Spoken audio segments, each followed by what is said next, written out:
Hello! In today's video, we will learn how we can add a document and incorporate additional languages into our platform.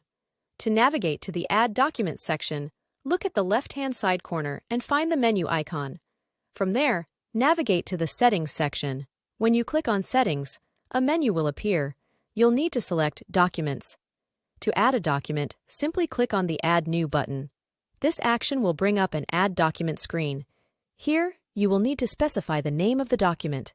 For example, let's use SSN number as the document name. Then, the system will prompt you to select which country the document is for. By selecting this option, a drop-down list of countries that have been added to our platform will appear. For the sake of this example, let's assume we've added only the United States of America, so we'll select that. Following this, you need to specify the purpose of the document, whether it's for the store, partner, or user. If it's for the partner, select Partner.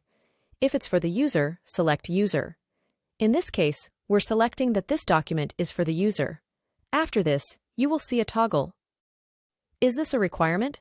If it is mandatory, turn it on, and the user will need to compulsorily update this document. If it's off, it is not mandatory for the user to upload the document. Following this, there is an option to make the document visible. If I turn it on, then the document will be visible to the user. If I disable it by turning it off, the document will not be visible to the user. Next, there is a toggle for the document's expiry date.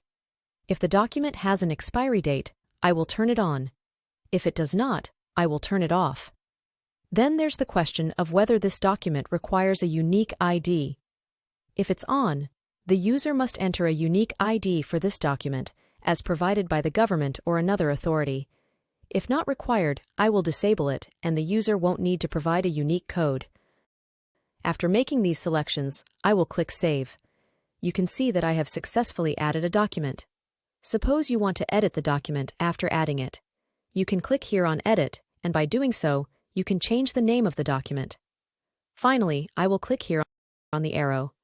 For instance, if after a few months the document becomes mandatory for the user to upload, then I will simply turn it on here. Then it can be updated. By this method, we can update the document. Following that, there's another function. As mentioned, this is how we can add languages to a platform. We click on a language option, and from here, we can add multiple languages. For instance, if we want to add new languages, we click on Add New.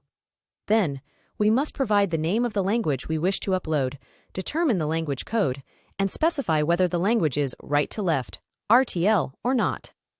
Next, we choose the file and upload it. Here, this is the process of adding a document for user, partner store, or partner vehicle, and how we can add a language. Thank you for watching this video.